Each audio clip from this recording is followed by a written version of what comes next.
So what I'm going to talk to you primarily about today is a little bit about what's inspired me and what informs my thinking about working on open smart cities, and where does the thinking come from, and how did we get to this point of developing this concept and this report at this time. It's also, I'll go a little bit into what critical data studies is. That's the domain that I spend my time in. It's a domain that I'm considered to be one of the founders of, along with Rob Kitchen and Thatcher and Dalton and others around the world. But generally, oddly, a bunch of geographers started developing critical data studies, and then we all found ourselves mostly located in communication and media studies department, and that's my story. So I come from old school geography and geomatics and GIS and spatial data infrastructures, but I live and I work in critical data studies at Carleton University in the School of Journalism and Communication. So this is what we're going to go over today. You're going to see me go through the slides fast. I only use them really to help me along so that I don't forget important stuff, but I'll put them online for you. So you'll have them online, and you'll also have the video. So I'll make sure that you have the URL to the slide share. Or if you want the whole deck, drop me an email and I'll send you the whole deck. It's just hard to send it on regular email, so it has to go through Gmail just because it's big slides. I'm happy to share them because they're under a Creative Commons license. Okay?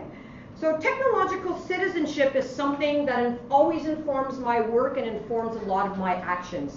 Technological citizenship is a concept that comes from a philosopher of science called Andrew Feenberg out at Simon Fraser University. And it's this idea that we live in a technological society, and if we're going to live in a technological society, then technology, in many respects, should also be part of technopolitics. It should not just be operations on the side of things. We should be discussing technological politics. Now, when we talk about smart cities have become political in the context of Toronto because of Sidewalk Lab, but they're generally by city public officials. It's not even part of the urban plan. It's something that's on the side. It's in the IT subcommittee, and the chief technology officer is generally who runs these things.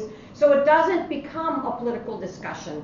And as I think we're beginning to learn, that it probably should be part of a technological discussion. What Andrew Feenberg would say is if you have agency as an individual, you can say we all have agency as citizens and residents of the city of Toronto or wherever we live and reside, and we have the capacity to act, so we have some technological knowledge. And I would argue that people who have technological knowledge, people who have open data knowledge or statistical knowledge or sensor knowledge or computer science and software knowledge or platform knowledge would have the capacity to act and to engage in this space. And then that means you would also have the knowledge to actually be able to do so in a useful way. So Andrew Feenberg would say that in a technological society, if we possess these characteristics, and if technology is considered as political, then therefore we should be engaged as technological citizens. So even though I'm pre-tenure, I still don't have tenure, and honestly, if you don't have tenure as a professor, going to speak to industry associations doesn't help you. Right? So the tenure system actually goes against me in many respects in being a technological citizen, because that work is not valued. The community work is not valued as much as a sole authored peer-reviewed journal article is. But I still believe, irrespective of whether it helps me with tenure or not, that doing that kind of work is very important, because I like speaking with the people who actually do the things. So I believe in scholarship that actually informs public space, and scholarship that actually helps organizations, whether they be an NGO, a public official in a city, someone at the province, or someone at the federal government. I believe that this is my social responsibility in a publicly supported institution to share the knowledge that I have the privilege to be able to gather and work with students to gather that knowledge. But it's also very well, I situate myself often in thinking about data colonialism. The idea of data colonialism is that our spaces, we are generally being dispossessed of our personal and individual data, that our data, particularly in a smart city context, is privatized. It doesn't necessarily belong to the city. In the case of Sidewalk Labs, for instance, you know, the jury is out at the moment, but it looks like it'll probably be Sidewalk Labs that's going to be the ownership of the data, or the various vendors might own the data. The data might not be public data because it is generated and collected by a private sector entity. And then there's the commodification of our data. Our data get bought and sold to data brokers, to insurance companies, or to tie into different marketing type of entities. And there's also just, if we think of the idea of data are colonizing our life worlds. And if you think of the context of smart city data or smart building data, that is absolutely the case. Both private and public spaces are becoming datafied, and they're becoming datafied in such a way that we don't have sovereignty over the data that are being produced about us as individuals and about us as a collective of people who are walking through public space, for instance. So it's also this idea of old school colonialism, which is still alive and well today, because we see it still in indigenous communities. Particularly, we're going to see it in the north a bit more as the ice melts. But in the context of colonialism, it also means we're in the, you know, this frontier mentality of the wild, wild west, where all the vendors and all the sensors and all the devices and all the companies are reoccupying public space and colonizing our life worlds with the collection of data. And it's this idea that if you are a technological citizen, then maybe this is something we ought to consider as a way of thinking. And if we feel that our life worlds are being colonized and our data are being colonized, then we should behave as technological citizens and maybe intermediate and redirect some of that traffic towards something that's more in the public good and that's more beneficial for us. Now, Darren Barney, on the other hand, would talk about doing citizenship in a technological society. Very similar to what Andrew Feinberg is talking about, but it's this idea that, you know, technology is the means for citizenship. So if we think of, you know, operations in a city, it's, you know, managing the water infrastructure, managing the electrical infrastructure to some extent, managing transit and traffic. In many respects, since infrastructure is kind of the underlying part of any civilization, in a way, all of the data that are being collected in a smart city context is supposed to make that better and more efficient and more interesting and hopefully improving our lives. At least that's what we're sold, or at least more sustainable is often what is suggested with smart cities. If that's the case, then the technology is kind of the means of that citizenship from an infrastructural perspective. It's also about looking at technology as an object. So the objects that are going to be embedded in our environment are also inherently political. And it should also be a place for political judgment. Do we want those technologies? Do we want data to be collected in that way? How do we want these technologies to look? How do we want them to be deployed? And when do we get to participate in the decision making as to whether or not we want those deployed in our public space, and whether or not we want our public dollars invested in something that we may not even own as residents and citizens, or the city may not own it, it may not be a public good. So then what happens when public dollars goes into something that seems like a public good, but at the end of the day is not something that's necessarily mutually beneficial for us? And so he would say, again, much like Feinberg would say, that you need to be involved in technological politics, and you need to do technological citizenship and be engaged so that we can at least steer the course of these technologies if we're not particularly happy with the direction that they're taking. Now, in my work over the many years, you know, the discourse, if you will, or the narrative within which I situate an open smart city didn't just appear overnight. It comes from the open access movement, which was open access to journals, for instance, or freedom of information, which is a very, very old concept that goes back 1700s, if I'm not mistaken. Open source is part of it, certainly in the context of smart cities. Open data comes a little bit later. It comes into the discourse and the narrative of open science. In fact, it's the scientific communities that have been doing Internet of Things activities for much longer than everybody else. Just think of seismic activity. You measure seismic activity globally in a massive network, or as Paul Edwards would call it, a vast machine, that actually monitors seismic activity with devices and sensors, and they're interconnected to give us warnings so that we at least know if a tsunami is coming and so on. If you think of buoys in the ocean, for instance, it's the same thing. Or you just think temperature gauges and precipitation gauges around the world. That's also part of the Internet of Things. Science has been involved in that space for a long time, and there's a lot of open science that governs that space.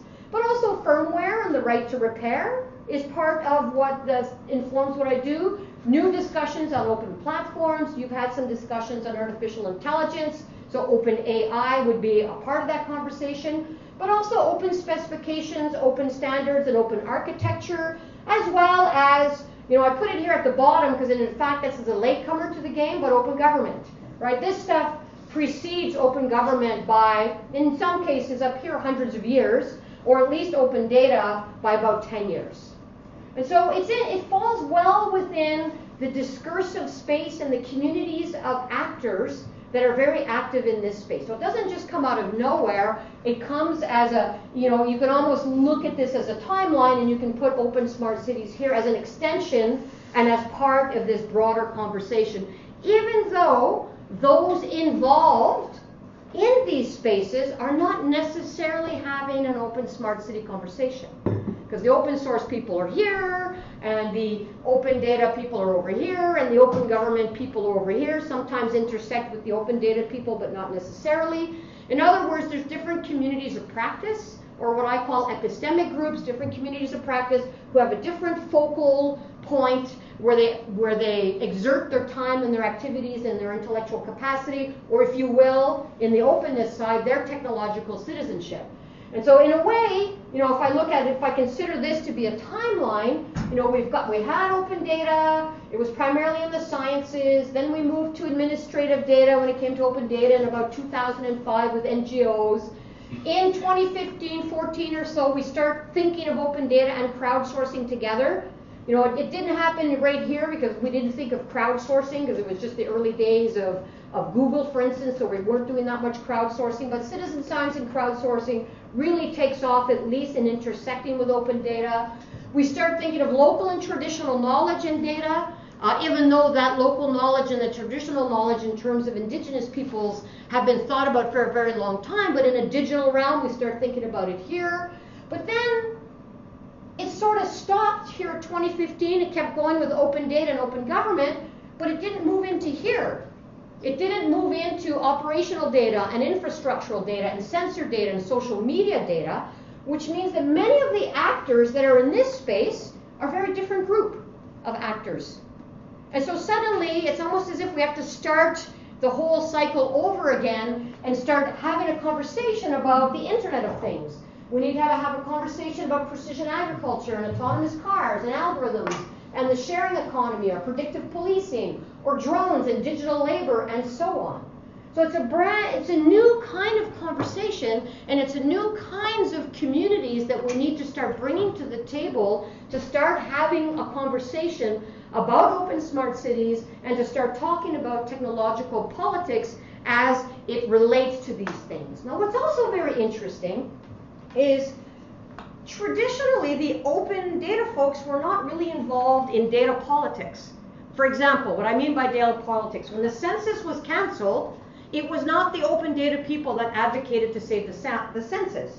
It was researchers, it was librarians, it was scientists, it was marketing associations, it was big city mayors, but not the open data people. Open data people advocate for opening data within a very, very narrow spectrum, but they don't think generally more broadly about politics and policy in a context where we need to have these much broader conversations.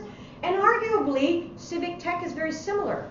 And in a way, when it comes to smart cities, we need civic tech people, we need these people to be working with us, and we need the civic tech people to connect back with researchers and to start connecting back with open data people, because really it's the two together that have at least the capacity and some of the knowledge in to be able to act in a technological society and in the context where we can do some really important advocacy work, as well as a whole bunch of NGOs that might be thinking of human rights or data justice and those types of issues.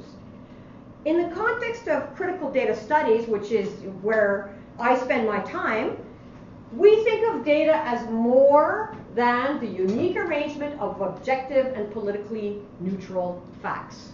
We don't believe there's such a thing as raw data. We also don't believe that there's such a thing as objective data, because everything is socially constructed. We believe, generally speaking, in the social construction of knowledge and categories. And if that's the case, then there's always a lens, and there's always a focus, and there's always a bias. It may follow a scientific model, and that's okay, but it doesn't mean that it's not a socially constructed model in and of itself. We also understand that data don't exist independently of ideas, techniques, and technologies. And this is the interesting part for us when it comes to open smart cities, is we can no longer separate the data and the technologies. And in fact, you can't separate the sensor, the data, the sensor, the app, and the platform, and governing more broadly, because those things are interconnected. They're almost uniquely inseparable. You can't separate it from the cloud, and you can't separate it from the underlying infrastructure that's going to operate all of these things.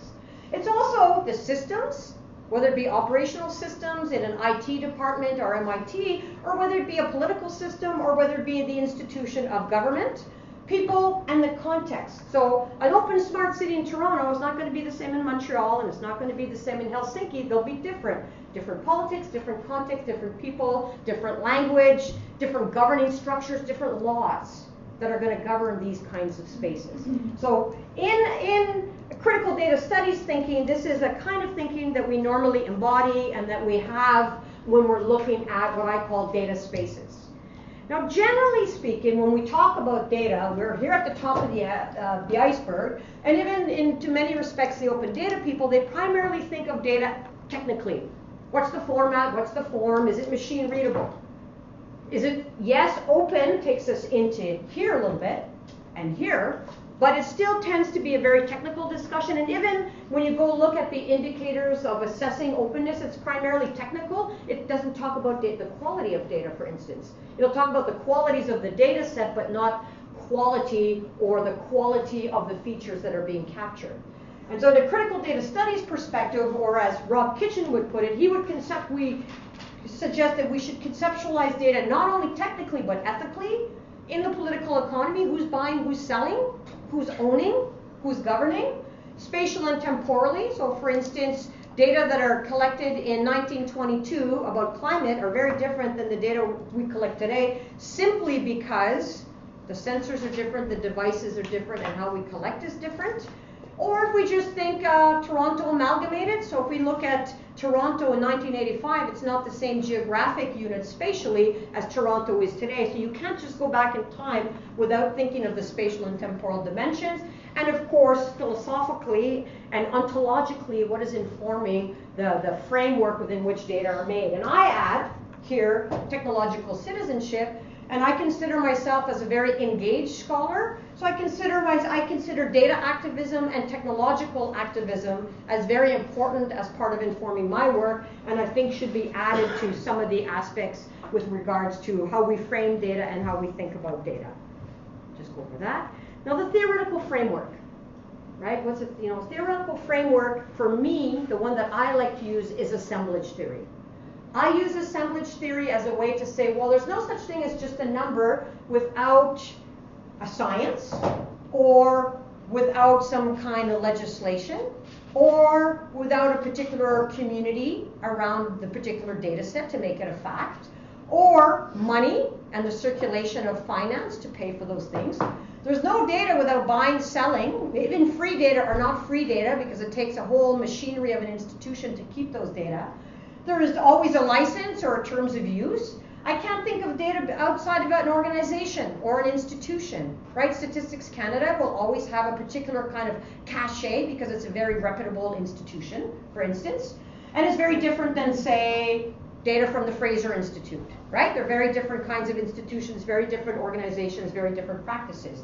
The subjectivities of the communities, so the civic tech people look at technology, the open data people look at data. They have a very different way of looking at that information. The marketplace and places, because there are no two places that are the same. When I go look at data, or when I go look at a technology space, I take this context into consideration when I look at the number or I look at the technology. In the context of the material things, because you still need to know the material things as well that are tied with the data or with the technology, and then the material things, you have codes and software and algorithms and flow lines and databases and infrastructure and cloud computing and fiber optic cable and sensors and batteries, for instance, are very important when it comes to the Internet of Things, as well as being able to transmit information between devices. Even unique identifiers are a very important technology in this space. I think of the context, but I also think of the material reality of those particular technologies. And there's these new forms of critical thinking that are starting to show up in universities around the world. And in my case, this is the work that I spend time, this is where I spend my time, but surveillance studies, and many of you might be familiar with David Lyons and David Murakami Woods, and they have been very, very much involved in surveillance, and it's very close to critical data studies. Algorithm studies, there's already been some lectures in that space. Critical code studies and software studies, and platform studies. And in a way, you know, there are divisions between these because we look at things slightly differently, and we certainly refer to different types of literature, but there's a lot of overlap between and among what it is that we do. I also mentioned earlier, I think of that the social, we have the city, it could be Ottawa, it could be Toronto, it could be any city in the world. We translate that ditty, I feel like I should do a little dance or something. Or we translate the city into code and data. So it becomes an abstraction, it becomes a representation, it becomes an indicator, it becomes a model, it becomes a map. And then we take that translation of the software, of the data, because that's now what's in our mental model informing how we think about the world, and then it goes and reshapes the city, or the people, or the population.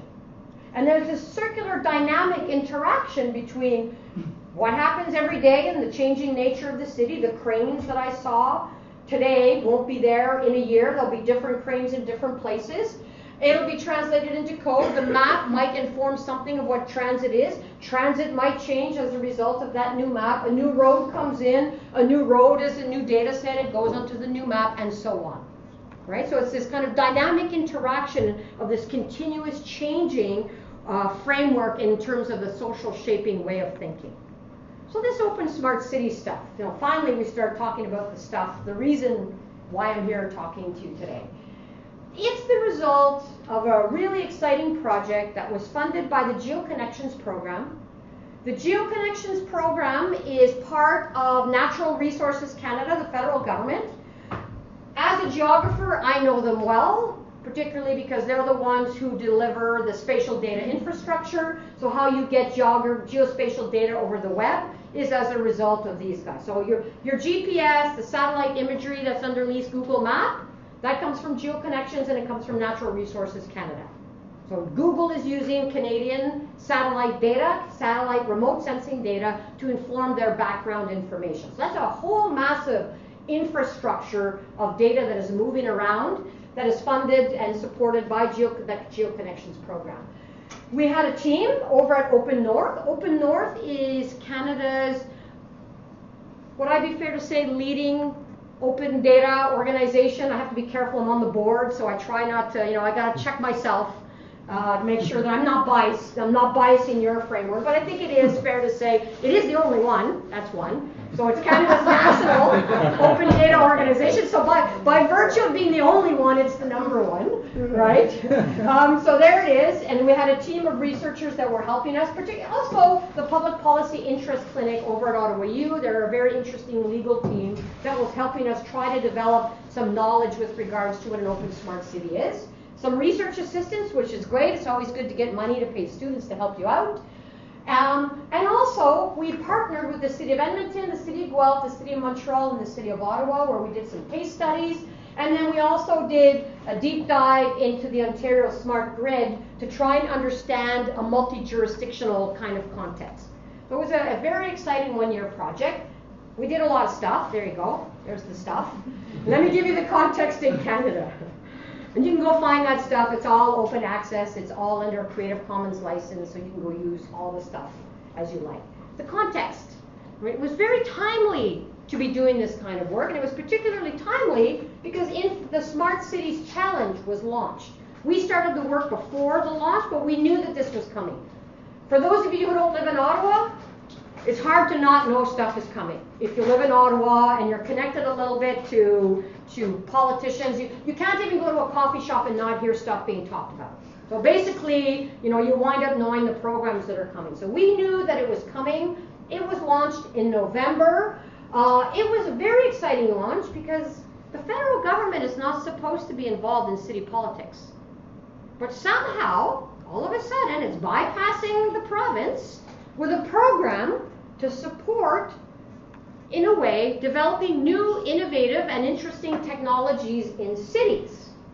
So it's not getting involved in city politics, but it's funding city infrastructure through this route of funding envelope that's coming from the federal government. So that's very interesting. Now, it might also be because the provinces and territories are broke, and it might be a way to actually get some money and to stimulate some innovation. So I haven't gone to look at the intentions, but I would imagine that those intentions aren't far away. 200 plus cities applied, which was very, very, cities and communities, because it's not always cities. Sometimes in Aboriginal reserves were also able to apply, or smaller communities that weren't officially incorporated as a city are able to apply. And what was interesting for us is we were able to influence the call for tender to at least ensure that there was public engagement involved in the development of the plans. So if you were going to submit a proposal to infrastructure, you had to consult with your community, and you had to have community input. Now, what kind of community input and how good was the community input? Well, that wasn't all detailed. Nonetheless, it was one of the first times where I said, no, you're going to have to do that. And there had to be something about openness in your plan. So that's very helpful when you can actually influence a call for tender, because the tenders follow the money, and if you can have that kind of language in a tender, you can actually influence what's going to happen on the ground. So we were very excited that we were able to do that. 20 communities have been shortlisted, and those communities will be putting up their plans and making their final submissions within the next few months, and we'll find out who's the big five and what the big, where the $50 million from the federal government is going to go. But what's great with this program from Infrastructure Canada is you could go onto their website, you can go and take a look at all of the 200 plus communities that have submitted. You can take a look at what they did submit. They have a spreadsheet with all of the information and all of the contact information. So it's very exciting. And then, of course, the shortlisted communities, you can get a lot more information about them. So it's for any of you who are working on the Sidewalk Labs project in Toronto, I recommend you go peruse some of this information, because you might gain some new insight that can help you with the advocacy work that you're doing on the ground. But voila! We have Sidewalk Labs, and we have the Quayside project in waterfront Toronto. And this is El Dorado for Alphabet Inc. or Google, and it's El Dorado because it might be the first ground-up smart city in North America. There are ground-up smart city projects. Notice I didn't call it an open smart city. There are ground-up smart city projects in Dubai, they're in Korea, there's 100 planned for India, there's some stuff going on that's thought of in Singapore and many other countries. Philippines, oddly, also right beside Smoky Mountain in a very weird way. So a garbage dump where people live in a garbage dump in a smart city right beside it, and I promise you the communities will be very, very separate in who gets access to that smart city. Nonetheless, I digress. Here we have this model here in the city of Toronto, and it's been very contentious. Many, many reasons for it being contentious, but I would dare say that there was an underestimation as to how engaged and how smart people in Toronto are, how technologically savvy people are, and how critical people are of this kind of development project, but also there wasn't a very good governance model. And there still is no governance model, and there's very little trust of a large American company coming to occupy a large territory of land and taking data back into its coffers in the United States. There's all kinds of issues related to Sidewalk Labs. On one side, it's very exciting and could be really, really interesting for us, but clearly, as we've seen, we're not entirely convinced at the particular business model that they have on the ground right now. So that was the context within which we were developing and doing our research. It was a very opportune time, and it was a very rich time because we could build on a lot of the work that was going on. How did we do it? Well, I spoke about the assemblage earlier. So what did we do? How did the assemblage inform our research? Well, we first spent some time looking at the documents, everything from the urban plans, the readiness strategies, the IT subcommittee minutes at council, all these really dry documents, but that are full and are rich with knowledge and information that will tell you about what is going on in the city and what's going on with a plan and who's making decisions and who's voting on what. But also, we got to see what their strategies are, we got to look at their urban plans and so on. Then we interviewed the key professionals in those different cities to find out what they were up to and to talk about their strategies. So we developed some semi-structured questions. And then we transcribed that, and then we gave that information back to those who we spoke with to see if we got it right or if we missed anything. And generally we were right. They didn't change anything substantively. And in fact, most times they gave us more stuff because they were really interested in the work that we were doing. But we also looked at visions and strategies and open data and business models and procurement. That's a very, very interesting place. Somebody's got to buy these things, right? So where's the contract, where's the call for tender, and what is it that you are buying? And luckily, we have some open government people here. Proactive disclosure is useful to us because we can find out who got the contracts for what, and we can go read that information. And the challenges and benefits, what was going on in these different cities who were developing smart city strategies. But also, to understand the context, we also went and looked at vendors and think tanks, because there's this really rich ecosystem of consulting firms that are in this space. There's a really rich ecosystem of think tanks in this space. They become advisors to government, but they're also advocating on behalf of vendors. So there are kind of, it's very difficult for municipal government to be able to do research. They don't always have the resources to do research. They can't pay for research. So they often go to consulting firms to get research. And those consulting firms are often tied with, so think of Accenture, for instance, as a big consulting firm. Frost & Sullivan, for instance, is another. There are many, many big consulting firms involved in this space. There are alliances and associations, and they're very interesting. So scholars, for instance, and you and I won't speak for you, but I can speak at least for myself. I'm not loaded, so I can't pay a $5,000 entrance fee to go to Shanghai to hang out with a bunch of municipal officials to find out what's going on with smart cities or the Internet of Things. Yet, many public officials are flown by the alliances to these very fantastic conferences, and they're given keynote positions. And it's a very exclusive space where you get to meet vendors, and you get to meet consulting firms, and you get to make decisions and to make new relationships. It's a closed-off space that I would argue scholars should start looking at this space, because this is where a lot of technological decisions get made. Standards organizations, who are the civil society actors, procurement officers, guidebooks, playbooks, practices, readiness guides, indicators, and various cities, what's going on around the world. So we spent a lot of time looking at a whole bunch of different kind of literature that gave us a picture of what is going on. So what did we see? Well, in the city of Edmonton, they have a smart city strategy. You can go read this, and you can go take a look at what they have in terms of resiliency and workability. This is what's driving their vision and their mission and their plan.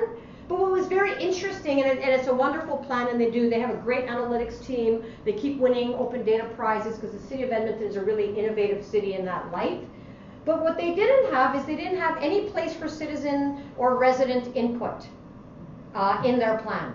So people will receive this smart city, but they won't have any kind of agency in terms of directing what it's going to look like and what it's going to shape and whether it is that is what they want. Was it? Just letting you know that they do have surveys, because I participate in the City of Edmonton surveys, and that they do seem to incorporate that into some of their city. They do, but not for this. Okay. Okay? So yes, they do, but is that a public consultation? Is a survey a public consultation, or is it answering a questionnaire? But we'll get back to that in the Q&A. Okay. Right? So keep that one as a question. So in terms of the city of Guelph, they don't really have yet a smart city strategic plan. Guelph is very interesting. It's a small community. Most of you know where Guelph is, right? Very close to here? Okay, good. People in Ottawa don't always know Guelph, but I imagine people around here know where Guelph is. It's really interesting. They have a very different perspective. There's a lot of people who've chosen to live in Guelph because for lifestyle issues or because it's close to Toronto. A lot of really interesting citizens with great expertise in Toronto who were involved tangentially in this plan. It's a much more of an environmental plan. But notice there's the consulting firm here, Prior & Prior, who helps them develop their IT strategy. PricewaterhouseCoopers, for instance, who brought us Phoenix. If you live in Ottawa, you know Phoenix. You know what I mean? So big consulting firms are involved in a lot of technological decisions, but they have another idea, and for them it's about technology streamlining the processes of government, so it's very much an operational kind of project. The City of Ottawa just released this. They did not get shortlisted for the Smart City Challenge, unfortunately, but they're really very much situating it in the smart economy and an innovative government, and if there's not much of a sustainability plan or what's going to be good for the public citizens kind of plan. It's very much an operational way of thinking about their plan, whereas in the City of Montreal, they have a very, come on up here guys, don't be shy. Why not? You're right, you're good? All right. Their plan in activities going on in the City of Montreal, people really care about these things, and so there was a lot of public consultation. People got to vote on projects, and 70 projects that citizens voted on, citizens and residents voted on, were shortlisted and are starting to be part of their plan. Now it's very interesting that some of the people that are behind the scenes here were the early people in open data. So they were early people doing advocacy on open data who eventually got hired, who were also early people who were working with community wireless and got hired for the city and bring that kind of ethos with them in the city. Arguably, that ethos is also existing more broadly in the City of Montreal. So it has a very different kind of connection. And then we also looked at the smart grid, and we found out about the really complex process of delivering electricity to people in Canada. And in fact, the smart grid is very interesting because you realize that cities aren't responsible. It's local distribution networks that deliver electricity. It is not the city government that delivers electricity. So any smart city project that says they're going to deliver electricity to you, there's something wrong because the city is not responsible for delivering electricity to you in Ontario.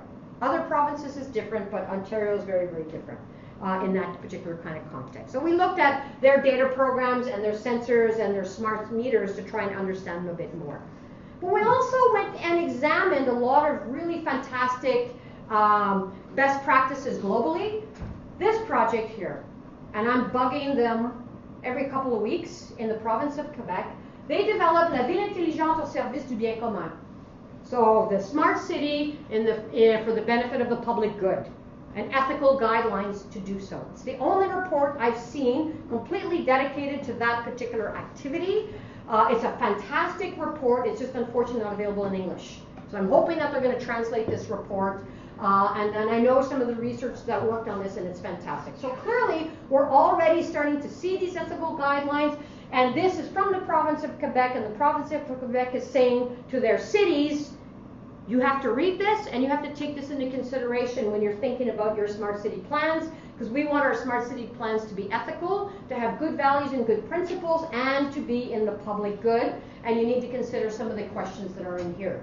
But we also see the European Union General Data Protection Regulation, which we don't have here, we have PIPEDA, but EU GDPR provides some rights and responsibilities on behalf of vendors that is changing the dialogue on the ground. And we also have this work that comes out of the Programmable City Project in Ireland, and that's the work of Rob Kitchen.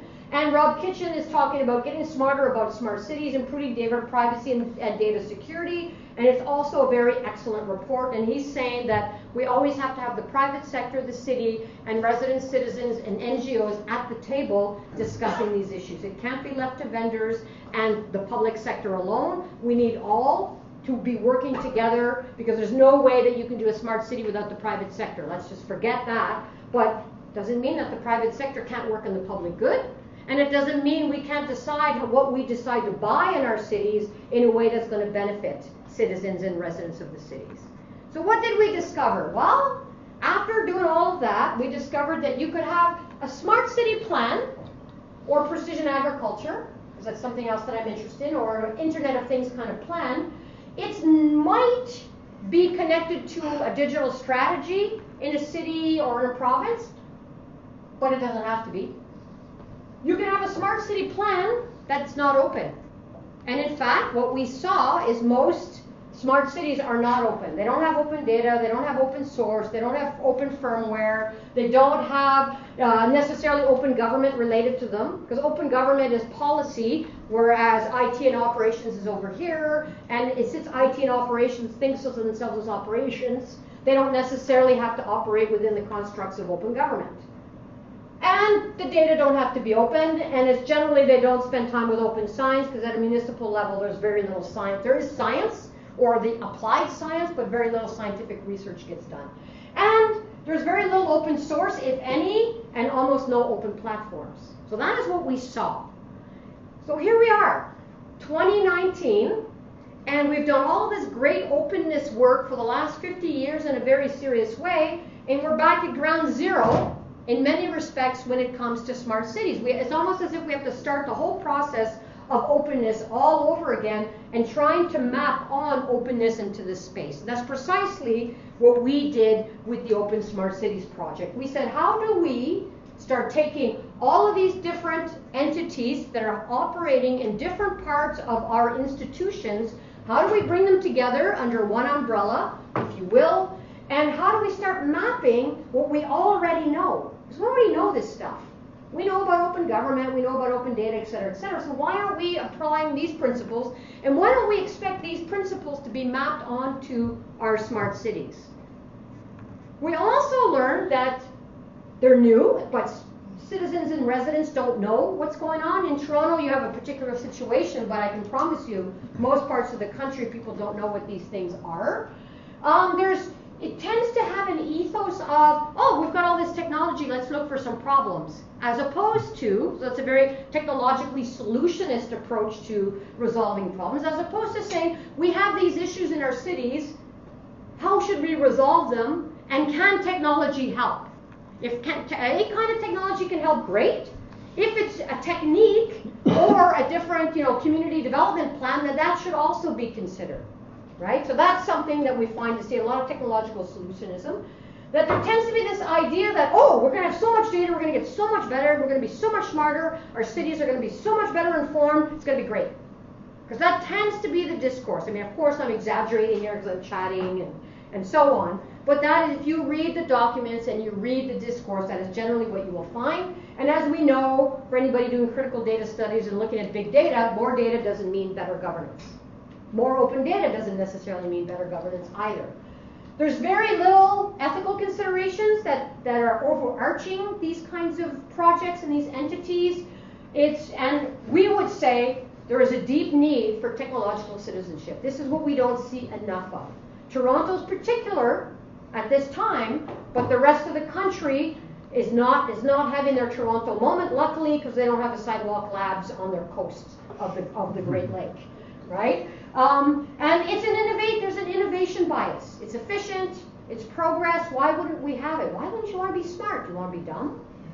Right? So it's interesting that the smart city has also got that label. It's got the smart city label.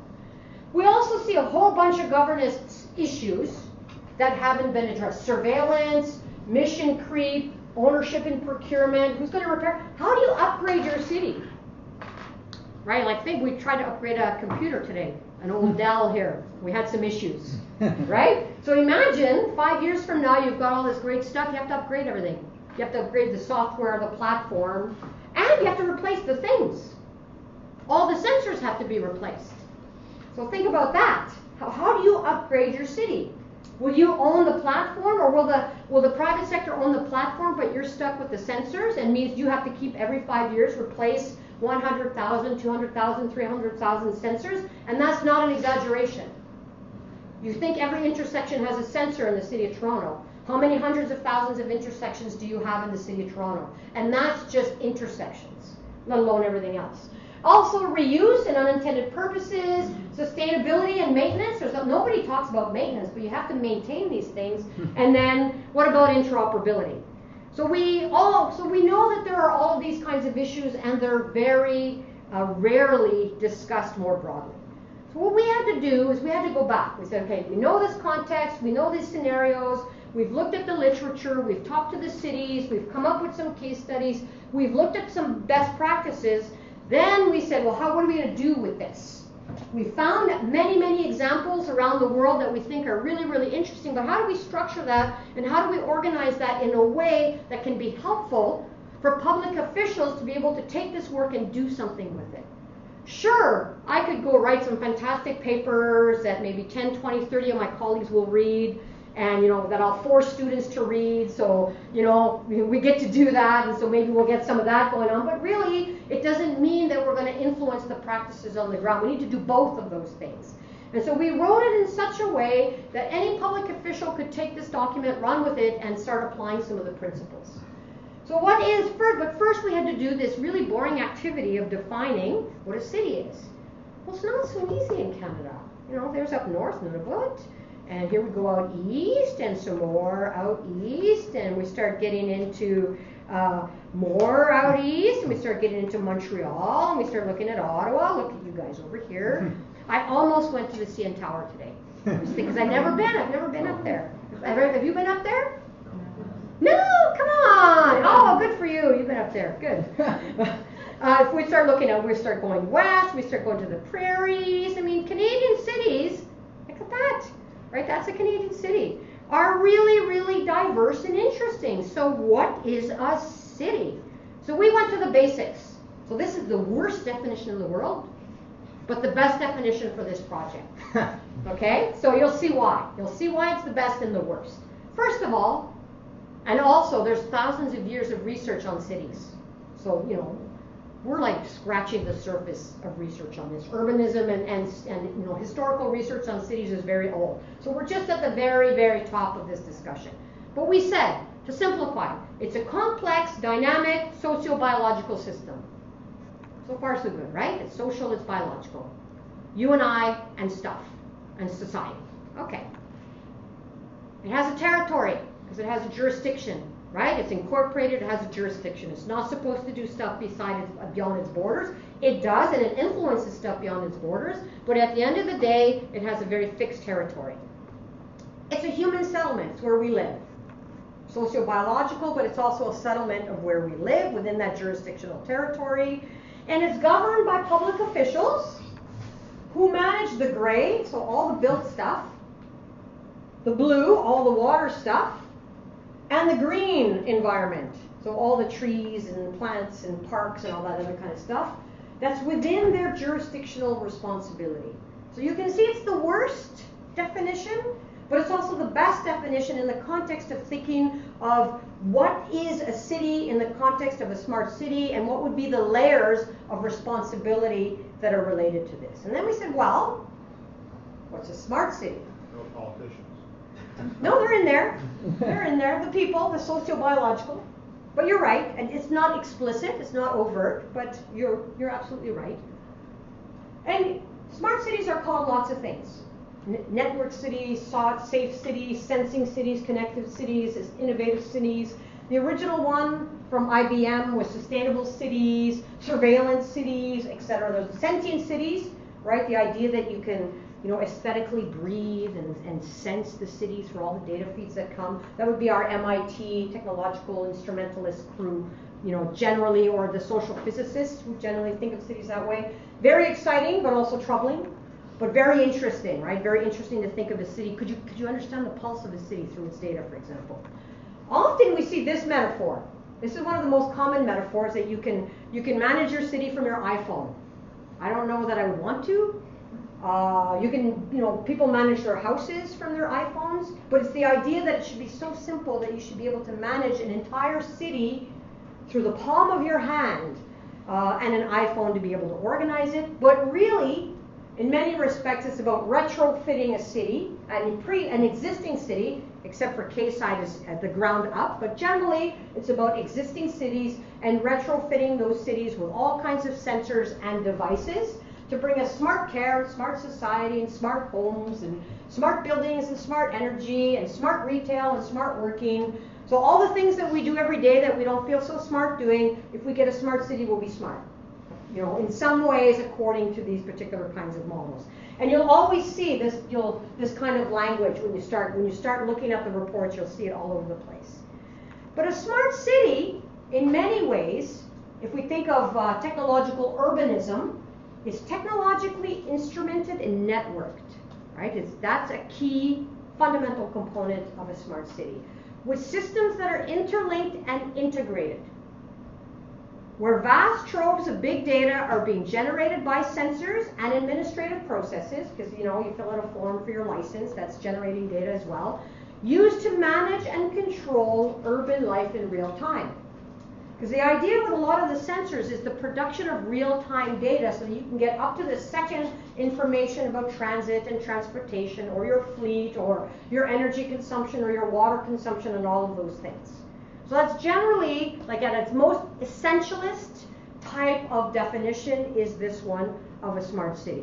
It's also where administrators and elected officials, there's the politicians, invest in smart city technologies and data analytical systems to inform how to innovatively, economically, efficiently, and objectively run and manage the city.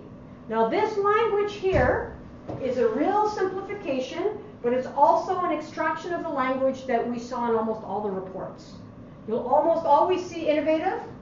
You'll almost always see, it'll be more economical, although I've never seen the economic models. It'll always be more efficient.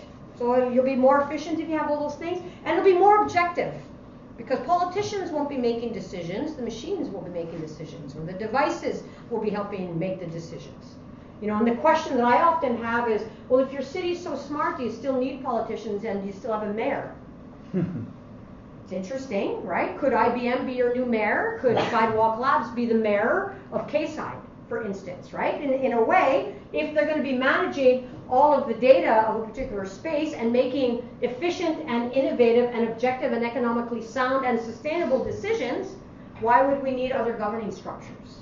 And that's not crazy talk on my part. That is some of the discourse that you will see in some of the reports as well. And the focus is most often to quantify and manage infrastructure, mobility, business, and government services. So in some ways, if it intersects with the digital strategy in some way, that is what you will see. So that is what a smart city is in its absolute most essentialist kind of definition. A smart city, on the other hand, or an open smart city, is what we're really here to talk about, is this, at a very high level, right? This is where we start. And this language from this comes from the myriad of best practices report and the case studies that we've seen internationally. It's where residents, and you notice we say residents and not citizens, right? Because citizens have a right to the city just like citizens do. You don't have to have that official citizenship document to say that you have a right. So we say residents. Civil society, academics in the private sector collaborate with public officials to mobilize data and technologies when warranted, when you need it. It's not just let's put out technology and find a problem, but where you need it, when it's required, in an ethical, in an accountable, in a transparent, so there's our open government friends there, so it's open and open data, accountable and transparent way to govern the city as a fair, as a viable, and as a livable commons. Because in a way, this is what we've got. This is where we live. This is our habitat. This is where we reside. This is our territory. And to balance economic development, because why would we not have business? We need business. Economic development, social progress, as well as environmental responsibility. So anybody here ever look at the Brundtland reports? The Sustainable Development Reports from the UN in 1990s, like the big Brazil meetings in Rio, in South Africa? That's that language. That's precisely that language. Because what we have seen is that it seems that we are forgetting some of the core principles that we found in other places that have already talked about these things in other contexts. So we decided to bring that language back in, but it's also language that we saw in many of the good practices. Okay, how do you do something like that? How do you even think of something like that? Well, we decided to split it into some big themes. And we split it into big themes based on the kind of information that we found. And we developed some loosely developed categories to organize that information. So governance, engagement, data and technology, data governance, something very specific, and effective and values-based types of smart cities. So theme 1, we suggest that governance in a smart city, in an open smart city, is ethical, accountable, and transparent, and that these principles apply to the governance of the social and technical platforms, which include data, algorithms, skills, so the knowledge and the skills that people have, infrastructure, and knowledge. What did we find? Well, we found that the UN Habitat talks about that. We found that the Open Government Partnership is related to that the Open Data Charter helps us with that this ethical report helps us with actually doing that from the province of Quebec. This organization here, Electronics Watch, is about purchasing electronics where there's not the use of slave labor, for instance. And in Spain, Barcelona, for instance, participates in that particular project. So if we're going to buy billions, at least millions in the city of Toronto, let's at least not buy from slave labor. That's a principle that could be adopted in the city. Metering, smart metering, interesting, transparent government principles that go in a smart city, a city that networks, and some reports on how to work with people and how to govern that way. New York City has a fantastic playbook that brings people together to talk about these issues and to learn about technology and to apply technologies in daycares and in other places. Decision-making processes online. Even, Je Fais Montreal, which is the organization of a lot of civic tech organizations and a lot of venture capital organizations that are part of growing a thriving and interesting and engaged and ethical community of developers in the city. Open contracting standards, which should be applied in an open smart city context, and a whole bunch of other stuff that's going on in the city of Montreal. So in other words, we're not saying this stuff in a vacuum. We didn't just make things up and hope that it could happen. We actually looked at real examples of real projects all over the world where some of these principles are already at play. And we're suggesting that if we want an open smart city, and if we want the open smart city that we want, we might want to go and take a look at some of these examples and some of the governance strategies that these other places have developed. And we organized them, that's just a sample. If you go to the report, you'll get a whole bunch of other stuff, but we organized it in these particular kinds of categories, and you can go find in that report a number of projects globally that are talking about those things. Theme 2, an open smart city is participatory, it's collaborative, and it's responsive. It's a city where government, civil society, the private sector, the media, academia, and residents meaningfully, so beyond the survey, right? So meaningfully participate in the governance of the city and have shared rights and responsibilities, right? Our charter gives us rights, but it doesn't talk about responsibilities. Responsibilities is often missing. So, what does it mean to be a responsible technological citizen in the context of an open smart city context, for instance? This entails a culture of trust, critical thinking, fair and just, inclusive and informed approaches. Again, not far away from the Open Government Partnership, not far away from public engagement principles that we've seen in many, many other areas, as well as from the environmental movement. So what do we see? Well, we have participatory types of projects in the IAP2. We have the Open Government Partnership, Open Data Standards Directory, the Programmable City, Connect Chicago is doing it, Open 311. This one's very interesting for you guys who are looking at AI, fair and accountable machine learning. For instance, Tech Reset Canada, which you have here, and a number of organizations, Code for Canada, Civic Accelerator programs. This one here is very interesting. This is one that's thinking about accessibility. Because in all the ways that a smart city was called, there wasn't one that was called the accessible smart city. There was none of that. And rarely is accessibility ever discussed. And how can your city be smart if it's not accessible? For example, those are the kinds of questions related to smartness that we need to be asking. And this organization here is about thinking of technology to make a city more accessible. Technology and gender, and a number of other types of issues are related to that particular theme. And we have them organized under these different types of categories, from fair and just, and critical thinking, inclusive and informed. And this one's very important. This means that you can go to a meeting and you can ask hard questions and you won't be shut down for doing so. And that you can argue and that you can deliberate, and that we should have the space to be able to bring controversial topics to the table and not be shut out.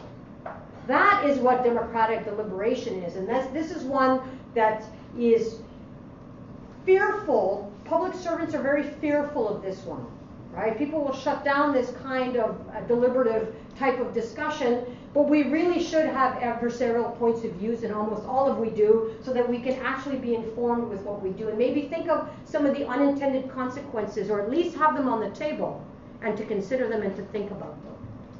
In theme 3, an open smart city uses data and technologies that are fit for purpose. So a lamppost that is collecting data for traffic should not become a surveillance lamppost with cameras that are monitoring people walking around, for example. So it's fit for a specific purpose, and it doesn't get to be used for another purpose, such as surveillance. That it can be repaired and queried, so that whatever we buy, we have a right to repair those things. We don't just rely on the vendor to repair stuff for us, that we actually have the right to repair what it is that we purchase. That we can at least, maybe as citizens and residents, we don't all get access to the source code for security reasons, for example, might be a good reason not to, but at least whoever procures should have a right to take a look under the hood of whatever it is that they buy, to see if it's working, to manage it, and to be able to know it. That it adhere to some kind of open standards, that they be interoperable, durable, secure. Cybersecurity is a fundamental issue when it comes to open smart cities and when it comes to any of these particular kinds of devices. And wherever possible, and this was the most contentious one, I was very surprised, locally procured, this idea that you might want to grow your own technology sector. Crazy talk. Imagine Canada not always buying from big multinational corporations based in the United States. Quebec has no problem doing that. They have no problem growing their own technology and open source community and device manufacturing communities. Why isn't the rock, as Quebec calls it, the rest of Canada, why isn't the rest of Canada also thinking about that? So this was the one, I was very surprised. Of all the things we said, this was the one that people, were like, oh, you're becoming a nationalist. No, we're suggesting that maybe we buy from and help support our own companies, and that we don't always have to buy big, maybe we buy small and grow. That's another interesting idea as well. And scalable, so that if you do buy small, that at least you start thinking of growing the technology and the devices. So about 5 minutes. That data and technology are used and acquired in such a way to reduce harm and bias, and certainly probably with your AI conversations this came up, to increase sustainability. Because if we think about it, if we're putting in millions of devices in our environment, how is that sustainable? It means we're buying millions of things. And millions of things that include semi-precious metals that are mined from places like the Congo. How is that sustainable? Particularly since none of those things are renewable resources. So do they have a 5-year shelf life? Do they have a 10-year shelf life? What is the shelf life of these things that we're going to put in our environments where, I know it's tropical here in Toronto, but in Ottawa, it's like an 80-degree temperature range from -40 to +40. So how do these devices survive in those kinds of conditions? And enhance flexibility, that we defer when warranted to automated decision making. AI is okay, right? Why wouldn't you use artificial intelligence to manage your traffic system? Right? That makes a lot of sense, but you don't do it all the time. And you design these systems so that they're legible. You can read them. You can go back and take a look at what was in the algorithms. That they're responsive, that you can change them and tweak them as required in your city, and that they're adapted and accountable. And we looked at a whole bunch of different practices. Open source procurement toolkit in England, for instance, legal procurement toolkits, different labs that are involved in this kind of work, different regulation that's part of this. So we found a number of activities that were part of doing that kind of work. Theme 4, and then we have one more theme, and then I'm done. And then you're free, you don't have to listen to me anymore. So theme 4, in an open smart city, data management. So the full production cycle of the management of data is the norm. That's normal. Right now, it's not the norm. And custody and control over data is known. Right now, in the context of Sidewalk Labs, this is the big one. Who has custody of the data? Who controls the data? Right now, that's nobody really knows, and that wasn't negotiated and that wasn't discussed at the outset. By Smart Technologies, it's held and exercised in the public interest. So how do you define the public interest in that particular context? The data governance includes sovereignty in the context of maybe localization. That has to be a conversation, question mark. But also sovereignty of myself over what I want and do not want collected about myself. And also, what does it mean when data about an entire territory and a group of people within a territory is known and owned by a jurisdiction beyond its borders? And that's a different sovereignty and national kind of conversation that I think it's time we have. Residency, open by default, security, privacy, and that grants people authority over their personal data, that you have the right to ask questions about your data. And again, globally, we saw all kinds of fantastic examples where those conversations are at play. And they don't necessarily intersect with all communities, but we've seen a lot of great examples about these. And then finally, and for me in some respects, from someone who worked in social planning councils and did community-based research on topics related to homelessness, not a very technologically sexy type of environment, we would say that in an open smart city, you need to recognize that data and technology are not always the solution to most social and complex issues. And that you can't just fix these issues with technology and with data.